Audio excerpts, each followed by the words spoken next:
Sa puntong ito po ay makibalita tayo sa latest sa Bagyong Uwan kasama ang ating weather frontliner na si Alvin Pura. Alvin, nasaan na ba itong super typhoon?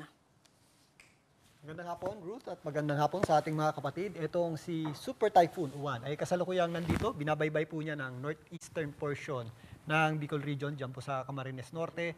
Yan po ay nandito sa silangang bahagi ng Pulillo. Offshore po yan at nasa dagat po yan. Pero kung mapapansin nyo, ang malaking bahagi po ng Bicol Region ay binabayo na ng malalakas na bugso ng hangin at malalakas na pagulan. Kasama na po dyan ang ilang bahagi ng Quezon. So doon po natin nararamdaman yung pinakamalalakas na hangin at pinakamalalakas na pagulan. Ito pong bagyong si Uwan. Bukod dyan, ang lawak din po ng Bagyong Uwan na lagpas 1,600 kilometers o higit pa. So halos buong bansa po ay naapektuhan ng kanyang mga kaulapan. Kahit dito sa Mindanao, although overcast po yung ating panahon dyan, meron pa rin tayo dyan mga ramdam din po dyan yung hangin ng Bagyong Uwan. At lalong-lalo na nga dito sa malaking bahagi ng Northern Luzon, Central Luzon, including Metro Manila, lalong-lalo na dito ngayon sa areas ng Bicol Region at Calabarzon. Diyan po natin ngayon nararanasan yung pinaka-epekto ng Bagyong Uwan. At mamaya, although may mga pag-ulan na tayo at mga malalakas na bugso ng hangin dito sa Central Luzon, including Metro Manila and parts ng Northern Luzon, mas madadagdagan pa ang epekto ng Bagyong Uwan habang kumikilos papalapit sa kanya or papalapit dito sa Central Luzon ang center o gitna ng Bagyong Uwan. Ruth?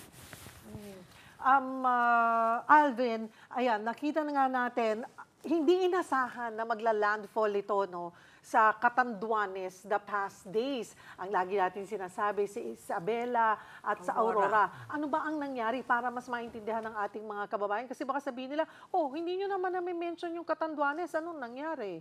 Yes, Ma'am Cheryl, kapag ganitong panahon ng amihan or ating tinatawag na Northeast Monsoon, kadalasan talaga ay sumusubsob o bumababa yung ating mga bagyo. Sa ating mga initial forecast, meron pa rin namang tinatawag na cone of uncertainty. Yes. Pumapasok pa rin yung Bicol Region dyan at yung area nga ng Catanduanes. Dahil itong mga kalupa na ito, itong mga isla na ito, kung titingnan nyo sa ating mapa, nakausli talaga yan. Unang-una yan po ang unang malalagyan ng tropical cyclone wind signal. Unang-una yan din po ang unang tatamaan ng ating bagyo kapag kumikilos po yan dito sa eastern section ng ating bansa.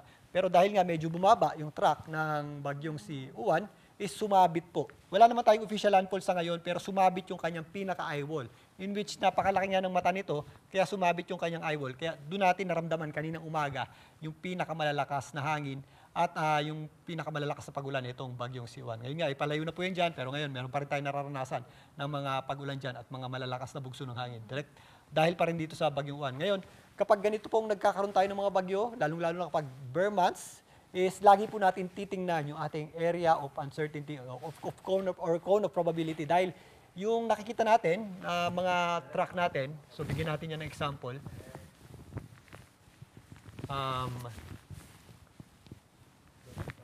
So yan. Kapag nagkakaroon tayo ng track sa mga bagyo, hindi po yan talaga straight line.